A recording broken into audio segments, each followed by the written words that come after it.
नमस्कार, मैं हूं आपके साथ मयंक। देखिए, ईरान से इस वक्त की बड़ी खबर आ रही है। ईरान ने पर्सियन गल्फ यानी कि फारस की खाड़ी में एक जहाज़ को पकड़ लिया है। मैं रिपीट कर रहा हूं, ईरान ने फारस की खाड़ी में एक जहाज़ पर कब्जा कर लिया है और उसको पकड़ लिया है। अब देखिए, ये पूरी खबर समझनी पड़ेगी कि ये कैसे हुआ और इस जहाज़ में क्या था।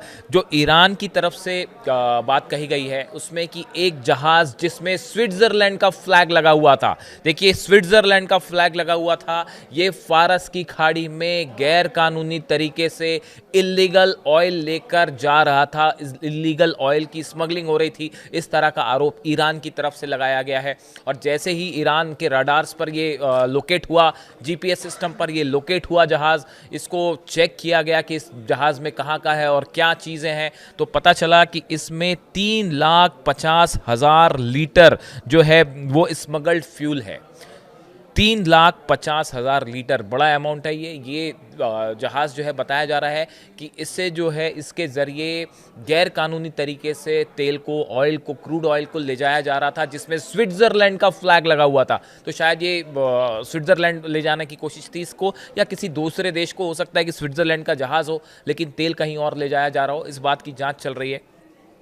जैसे ईरान को ये पता चला, आईआरजीसी जो नेवी विंग है उसके सैनिकों ने इस जहाज़ को घेरा। कई शिप्स ने इस जहाज़ को घेरा और अपने साथ ये ईरान के जो सदर्न पोर्ट्स हैं वहाँ पर इसको ले जाया गया। अब वहाँ पे इसमें जो क्रू मेंबर्स हैं उनसे पूछताछ हो रही है। ये पता लगा, एक एक डिटेल निकाली जा रही है कि ये जहाज़ कैसे यहाँ पे आया और इसे कहाँ ले जाया जा रहा था। देखिए, जो खबर आई, the IRGC navy has said it has seized a foreign vessel in the Persian Gulf for smuggling fuel and transferred it to Iran southern ports. यानी कि आईआरजीसी ने इस जहाज़ को रोका और अपने साथ इसे ईरान ले गए हैं, जहाँ पे ईरान के दक्षिणी हिस्से के एक पोर्ट पर इसे रखा गया है और जहाँ पूछताछ की जा रही है। The IRGC Navy, through surveillance and intelligence gathering, identified a vessel carrying smuggled fuel with the Switzerland flag, seized it with a court order and transported it to the coast of Bushehr। देखिए, इसको जो है, Iran का कहना ऐसा है कि court के आदेश के बाद ये कार्रवाई की गई है और पूरे लीगल तरीके से ये कार्रवाई की गई है। इस जहाज़ को गैर कानूनी तरीके से ये ईरान की सीमा में दाखिल हुआ, पर्सियन गल्फ में, फारस की खाड़ी में दाखिल हुआ और इसके पास कोई अधिकार नहीं थे तेल ले जाने के, लेकिन ये यहाँ से तेल लेके जा रहा था। और ईरान के एक कोर्ट के आदेश के बाद आईआरजीसी ने ये कदम उठाया है और इस जहाज़ की को जो है वो बुशर के पोर्ट पर ले जाया गया है। The vessel was carrying 3,50,000 liter of smuggled fuel from Iran, which was returned to the country with a court order and is being unloaded। उसमें जो तेल था उसको हटा लिया गया है और बताया जा रहा है कि ईरान से ये तेल ले जाने की कोशिश हो रही थी, वो भी गुपचुप तरीके से। देखिए, फारस की खाड़ी की अगर बात की जाए, ये जिस इलाके में इस जहाज़ को ईरान ने रोका है, अगर हम फारस की खाड़ी की बात करें तो ये इतना महत्वपूर्ण क्यों है? ये ऑयल के हिसाब से, ऑयल बिजनेस के हिसाब से ये इलाका क्यों महत्वपूर्ण है? ईरान लगातार यहाँ क्यों नजरें बनाए रखता है? देखिए, आप देखिए, 8 देश हैं जो फारस की खाड़ी से जुड़ते हैं: Bahrain, Iran, Iraq, Kuwait, Oman, Qatar, Saudi Arab और यूएई। अब देखिए, ईरान ईरान के इस एक्शन की एक बड़ी वजह भी बताई जा रही है। अभी थोड़े समय पहले भी हमने देखा था कि ईरान ने एक ऐसे ही जहाज़ को रोका था जो कि यूएई से सिंगापुर जा रहा था, मार्शल आइलैंड की तरफ जा रहा था, और उसको भी रोका गया था और ये ईरान ने कहा था कि गलत तरीके से ये ऑयल को ले जा रहा है। तो ईरान ने बड़ा एक्शन लिया। अब इसकी वजह क्या बताई जा रही है? देखिए, ये असल में टिट फॉर टैट माना जा रहा है ईरान का, या कुछ लोग इसे कहते हैं ईरान की तरफ से नहले पर दहला चला गया। जिस तरह से अमेरिका और यूरोपियन कंट्रीज़ ने लगातार उन कंपनीज पर बैन किया है जो ईरान के साथ ऑयल बिजनेस करती हैं, जो या तो ईरान से तेल इंपोर्ट एक्सपोर्ट कर रही हैं, ईरान से गैस का आयात निर्यात कर रही हैं, ऐसे तमाम कंपनीज को बैन कर दिया गया है अमेरिका के द्वारा। उनके जहाज़ों को गैर कानूनी घोषित कर दिया गया। ऐसे कई लोगों पर बैन किया गया है। भारत की 6 कंपनी पर जो है इस तरह के जो है वो बैन्स लगाए गए, जो कि ईरान से तेल खरीद रही थी या तेल का कारोबार कर रही थी। ऐसे दुनिया भर में कई कंपनीज है, चाइना की कंपनी है, भारत की कंपनी है, बांग्लादेश की कंपनी, कई देशों की कंपनियां हैं जिन्हें बैन किया गया ईरान से बिजनेस के लिए।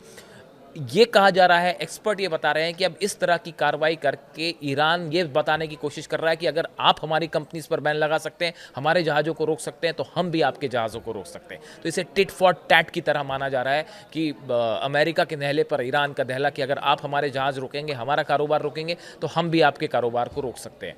इस तरह से इसे देखा जा रहा है। अब देखिए, इसमें बताया जा रहा है जहाज़ जो रोका गया, इस जहाज़ में 13 क्रू मेंबर्स हैं जिनको बुशर ले जाया गया है। बुशर शहर है ईरान का, उसके पोर्ट पर ले जाया गया है। इसमें जितना ऑयल था उसको अनलोड कर दिया गया है, शिप से उतार दिया गया है। इन 13 लोगों से पूछताछ हो रही है कि ये कैसे आए, कहाँ ले जाना चाह रहे थे, और इस बात की भी डिटेल निकाली जा रही है कि कौन सी कंपनीज़ जो हैं वो इस शिप्स को में इंपोर्ट एक्सपोर्ट कर रही थी और कौन से देश ले जाया जा रहा था।